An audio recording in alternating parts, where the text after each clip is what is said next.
Friends, आज का हमारा टॉपिक है परफेक्ट कंपटीशन यानी पूर्ण प्रतियोगिता। ये क्या है? ये एक बाज़ार की स्थिति है। हमने अपनी लास्ट वीडियो में पढ़ा था कि बाज़ार क्या है। पहले हम थोड़ा सा उसको देख लेते हैं कि बाज़ार क्या है। बाज़ार वह जगह या उसे कहते हैं जहाँ पर क्रेता और विक्रेता आपस में संपर्क में आते हैं और वस्तुओं का खरीद बेच करते हैं। क्रेता और विक्रेता या खरीदार और बेचदार बेचने वाले का आपस में संपर्क में रहेगा। प्रत्यक्ष या अप्रत्यक्ष रूप दोनों में से किसी भी रूप में आके वस्तुओं की खरीद बेच होनी चाहिए। जैसे आप मार्केट में जाते हो, आप दुकानदार से चीज़ कर रहे हो तो आप प्रत्यक्ष रूप से उससे खरीद बेच कर रहे हो। लेकिन आजकल ऑनलाइन के टाइम के अंदर हम क्या करते हैं कि हमारे पास ऑनलाइन परचेजिंग करते हैं, हम ना खरीदार को देख रहे हैं ना खरीद बेचने वाला हमें देख रहा है। तो क्या लेकिन फिर भी वस्तुओं का खरीद और बेच होती है।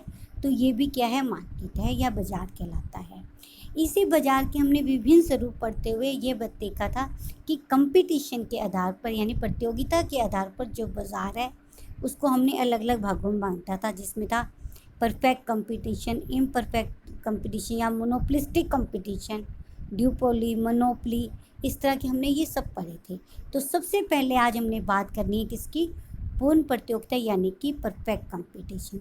अब ये परफेक्ट कंपटीशन होता क्या, इसकी डेफिनेशन क्या है, पहले हम उसको रीड करते हैं, समझते हैं। जो परफेक्ट कंपटीशन है यह बाज़ार की वह सिचुएशन होती है, यह वह अवस्था है जिसमें किसी वस्तु को खरीदने वाले और बेचने वाले दोनों की संख्या क्या होती है? असीमित होती है, बहुत अधिक होती है। जो वस्तुएं वो बेच रहे हैं वो क्या होती हैं? समरूप होती हैं। मान लो आप जो वस्तु बेच रहे हो, साथ वाला भी बिल्कुल सेम वही वस्तु बेचे, यानी कि जो वस्तुएं वो समरूप होती हैं और एक दूसरे के पूर्णतः स्थानापन्न होती हैं। ठीक है। और इसके बाद क्या है? जो बेचने वाला है और खरीदने वाला यानी क्रेता और विक्रेता, इनको पूरे यानी कि बाज़ार की जानकारी होती है। और जिससे क्या होगा? जो कीमतें हैं, जिससे क्या होगा? जब उनकी पूर्ण जानकारी होती है और जो कीमत होती है वो क्या होती है? एक निश्चित कीमत दी हुई होती है। तो जो फर्म होती है वो कीमत स्वीकारक होती है। इस करके जब वस्तुएं क्या हैं? समरूप हैं, स्थानापन्न है और जो कीमत भी हमें दी गई है उसी कीमत पे हमें बेचना है। इस करके इस के अंदर जो इसका रेवेन्यू वक्र है या डिमांड वक्र है वो क्या होता है? पूर्णतः लोचदार होता है। पूर्णतः लोचदार हमने कहाँ पढ़ा था? पहले हमने अपने मांग वाले चैप्टर में पूर्णतः लोचदार मांग पढ़ी थी, जो कि हमें क्या थी? हॉरिजॉन्टल थी। बिल्कुल ऐसी मांग पूर्णतः लोचदार होती है जो ओ एक्स के समानांतर होती है, हॉरिजॉन्टल होती है। तो इसका क्या मतलब था? अगर कीमत में जरा सा भी परिवर्तन होता है, मांग या तो शून्य हो जाएगी या एकदम बढ़ जाएगी। अर्थात जो चीज़ जहाँ स्थिर है, जो कीमत दी हुई है उसी पर ही आप वस्तु बेच सकते हो और उसके ऊपर आप जितनी ज़्यादा मात्रा बेचकर अपना प्रॉफिट कमा सकते हो। तो इस करके जो इसमें जो लोच है, मांग की लोच जो होती है पूर्णतः लोचदार होती है। अब इसको अच्छे से समझने के लिए हम इसकी पहले शर्तें और इसकी कंडीशंस समझते हैं कि परफेक्ट कंपटीशन लागू होने के लिए किन किन शर्तों की ज़रूरत है। फिर इसे हम एग्जांपल से समझेंगे।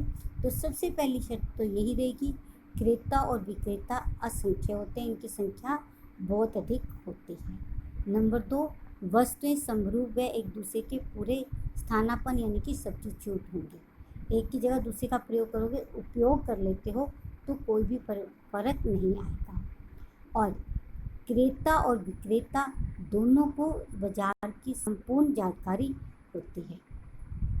इसके बाद है फर्म और उद्योग, इसमें क्या होंगे? भिन्न भिन्न होते हैं। फर्म एक छोटी इकाई होती है और जो उद्योग होता है, उद्योग किसको कहते हैं? विभिन्न इकाइयों के समूह को हम क्या कहते हैं? उद्योग कहते हैं। और जो उद्योग होते हैं वो कीमत निर्धारक होते हैं। जो कीमत उद्योग निर्धारित कर देता है उसको फर्मों को स्वीकार करना होता है। जो उद्योग है वो कीमत निर्धारित कैसे करता है? मांग और पूर्ति की शक्तियों द्वारा करता है। इस बाजार को अगर आप एग्जाम्पल से समझो, हम थोड़ा सा हटके ऐसी एग्जाम्पल लेंगे जो जिसे आपको इसे समझना आसान हो जाएगा। अब इसमें आपको कहाँ देखने में, आज जो हमारा बाज़ार है परफेक्ट कंपटीशन और मोनोपोलिस्टिक कंपटीशन के मिक्स का है, बीच का है। जो अगर आप इसको समझोगे तो आपको एग्जांपल देते हैं, जैसे चीनी है, चीनी का जो रेट है वो एक दुकानदार निश्चित नहीं करता, वो उद्योग द्वारा निश्चित करके दी जाती है। क्या मान लो एक 40 रुपये किलो चीनी का भाव निकला हुआ है, तो हर दुकानदार उसको 40 रुपये में ही बेचेगा, उससे कम या ज़्यादा नहीं, ठीक है।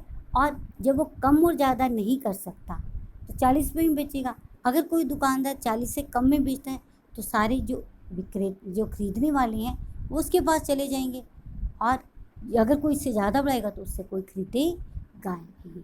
तो इसके अंदर क्या होता है, जो उद्योग है वो कीमत निर्धारण करती है। वो कितनी निर्धारण करी, वो मांग और पूर्ति की शक्तियाँ जहाँ आपस में मिलती है उसके आधार पर ही निश्चित करती है। फर्म एक छोटी इकाई होती है, वो अपने काम से, अपनी सेल से पूरे बाजार को प्रभावित नहीं कर सकती हैं, इस करके वो क्या होती है, कीमत स्वीकारक होती है।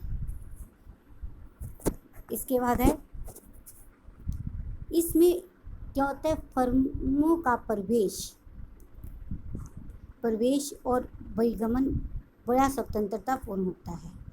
कैसे कि कभी भी इसके अंदर फर्में आ सकती हैं, कभी भी इस बाज़ार को छोड़कर जा सकती है। इसमें किसी प्रकार का प्रतिबंध नहीं होता, किसी प्रकार के लाइसेंस लेने की ज़रूरत होती है।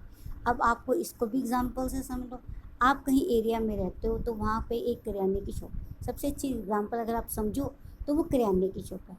अब किराने की शॉप है, एक जगह खुल गई, वहाँ से सभी एरिया वालों ने सामान लेना शुरू कर दिया। अब उसका प्रॉफिट देख के उसमें क्या होता है, दूसरे लोग भी एंटर करने लगे थे, क्योंकि वहाँ पे आने के लिए, ये काम करने के लिए आपको किसी भी तरह का लाइसेंस कुछ भी लेने की ज़रूरत है, और कभी भी कोई आ सकता है। तो इसने एक दुकान और खुल जाएगी, इसी तरह उसको देखा देखी तीसरी और खुल जाएगी।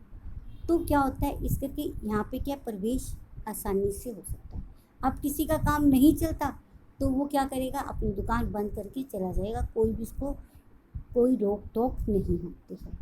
और इस कारण से पूर्ण प्रतियोगिता में, यानी कि परफेक्ट कंपटीशन में, दीर्घकाल में फर्मों को केवल और केवल क्या होता है, सामान्य लाभ मिलता है, नॉर्मल प्रॉफिट मिलता है। हमने बात की थी पहले भी नॉर्मल प्रॉफिट की, कि नॉर्मल प्रॉफिट क्या होता है, जिसके अंदर एक फर्म को बाज़ार में बनाए रखने के लिए ज़रूरी होता है।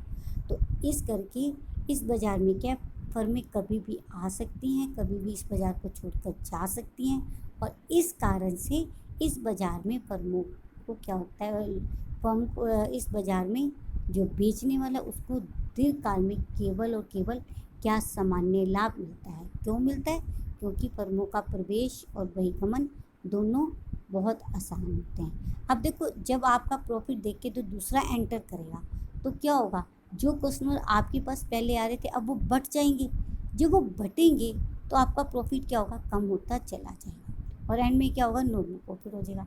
अगर मान लो और संख्या बढ़ती है तो क्या होगा, अब आपको प्रॉफिट नहीं होगा, तो क्या होगा, उसका नुकसान होना शुरू हो जाएगा।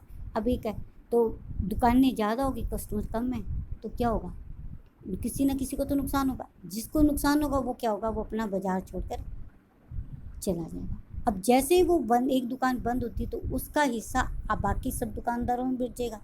इसी तरह एक और बंद हो गई तो लास्ट में क्या होगा, फिर वो कहाँ पे रुक जाएगा, जहाँ पर नॉर्मल प्रॉफिट मिलना शुरू हो जाता है।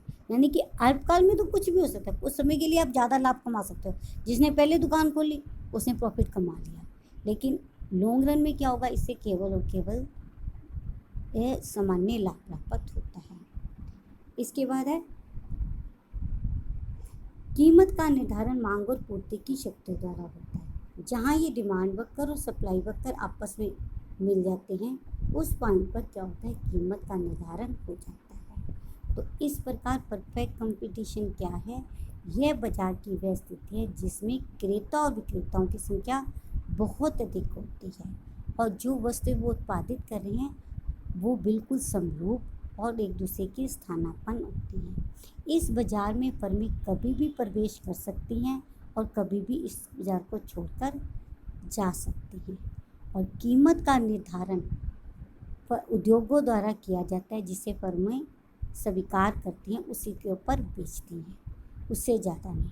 दीर्घकाल में इसे क्या होता है, यानी इस बाज़ार में केवल और केवल सामान्य लाभ होता है। अल्पकाल में इसे सामान्य लाभ, असामान्य हानि या हानि कह लो, और सामान्य लाभ कुछ भी हो सकता है। ठीक है, सुपर प्रॉफिट बोल देते हो और फिर आप नॉर्मल प्रॉफिट, और यह लॉस हो सकता है। और फर्मों के कभी भी आने और जाने से इसे क्या होगा, दीर्घकाल में केवल सामान्य लाभ प्राप्त होगा। तो इस प्रकार ये था हमारा परफेक्ट कंपटीशन। नेक्स्ट वीडियो में हम करेंगे कि इसके अंदर प्राइस डिटर्मिनेशन कैसे होता है। इसके अंदर एक चीज़ और है, average revenue, marginal revenue, P and D, P equal to D, यानी जो हमारा औसत रेवेन्यू है, मार्जिनल रेवेन्यू है यानी सीमांत रेवेन्यू, कीमत और डी इसमें क्या होती हैं, सेम रहती हैं, क्योंकि जो कीमत है वो केवल फर्मों द्वारा उद्योग द्वारा निर्धारित की जाती है, और एक फर्म उसके ऊपर कितनी भी इकाइयों को बेच सकती है। तो इस करके ये क्या होता है, हॉरिजॉन्टल होता है। एग्जाम्पल से अगर आप समझो, अगर मान लो एक चीज़ की कीमत 10 रुपये है, तो जैसे जैसे आप उसकी इकाइयाँ ज़्यादा बेचते जाओगे, आपका प्रॉफिट क्या है, बढ़ता चला जाएगा। लेकिन उसका एवरेज और मार्जिन तो क्या रहेगा, सेम। एक इकाई बेची तब आपको 10 मिले, 2 पे बेची तो 20, 3 पे 30, 4 पे 40।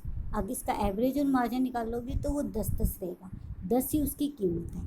तो इस करके एवरेज रेवेन्यू, मार्जिन रेवेन्यू, कीमत और डी ये क्या होती है, समान होती है। तो ये हमारा आज का टॉपिक यहाँ कंप्लीट होता है। Thank you.